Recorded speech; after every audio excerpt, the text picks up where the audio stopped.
বিদেশে স্থায়ীভাবে বাস করতে চান, কিন্তু ভাবছেন আপনার সন্তানের জন্য কোন দেশে থাকা ভালো হবে?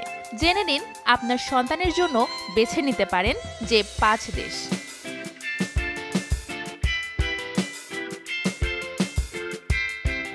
জাপান। ইউনিসেফের 2020 সালের তথ্য অনুযায়ী শিশুদের সুস্থতার ক্ষেত্রে প্রথম স্থানে আছে জাপান।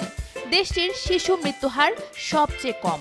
সে দেশের বায়ু ও পানি দূষণের মাত্রাও কম।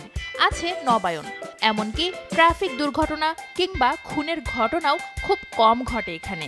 জাপানের ব্যস্ত টোকিও শহরের শিশুরা একাই স্কুলে যেতে পারে। নিরাপত্তা ব্যবস্থা ভালো থাকায় কেউ তেমন দুশ্চিন্তা করেন না শিশুদের জন্য। জাপানের শিক্ষা ব্যবস্থাও সেরাদের তালিকায় আছে। কর্মজীবী বাবা মায়েদের জন্য আছে বেতনভুক্ত ছুটির ব্যবস্থা। এস্তোনিয়া। ইউনিসেফের সার্বিক র্যাঙ্কিংয়ে এস্তোনিয়ার অবস্থান ওপরের দিকে না হলেও অনেক দিক থেকেই বেশ ভালো। অন্যান্য দেশের তুলনায় এখানকার শিশুরা কম বায়ু ও শব্দ দূষণের মুখোমুখি হয়। পৃথিবীর অনেক দেশের তুলনায় দেশটিতে গাছপালা অনেক বেশি। সহজেই খেলার মাঠ ও অন্যান্য বিনোদনমূলক সুবিধা উপভোগ করতে পারেন শিশুরা। এস্তোনিয়ার শিশুদের গণিত, বিজ্ঞান ও ভাষাগত দক্ষতা এশিয়ার বাইরের যে কোনো দেশের চেয়ে বেশি। দেশটিতে নারীরা 100 দিনের মাতৃত্বকালীন এবং পুরুষরা 30 দিনের পিতৃত্বকালীন ছুটি পেয়ে থাকেন। নির্দিষ্ট সময় পর্যন্ত তারা বেতনসহ আরও 475 দিনের ছুটি পেতে পারেন। শিশুর বয়স 3 বছর না হওয়া পর্যন্ত এই ছুটির সুযোগ রয়েছে। এছাড়া 60 দিন পর্যন্ত বাবা মা দুজনই বাসায় থাকতে পারেন। সন্তানের বয়স 14 বছর না হওয়া পর্যন্ত বাবা মা দুজনই 10টি অতিরিক্ত ছুটি পান। আর এসব সুবিধা দেশটিতে বসবাসরত প্রবাসীরাও পেয়ে থাকেন। স্পেন। কম শিশু মৃত্যুর হার, বায়ু ও পানি দূষণের মাত্রাও কম।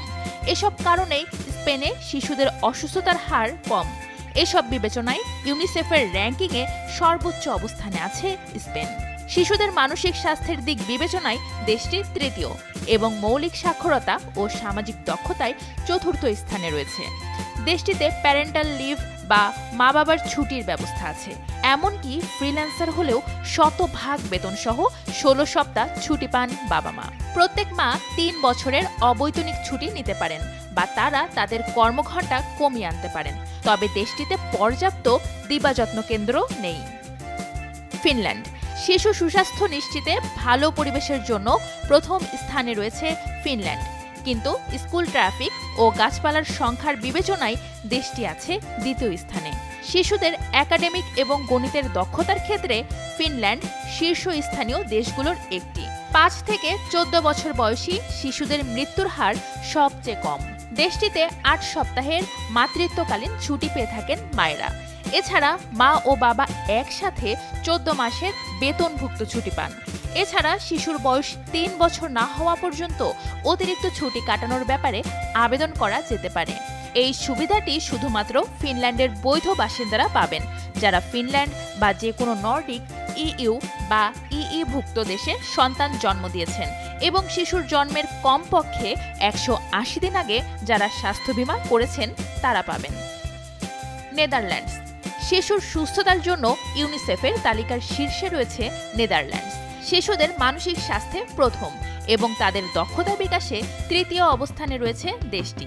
নেদারল্যান্ডসে শিশুদের সামাজিকীকরণের দিকেও বিশেষ মনোযোগ দেওয়া হয়, যেখানে দল, ক্লাব এবং যৌথ কার্যক্রম খুব সাধারণ।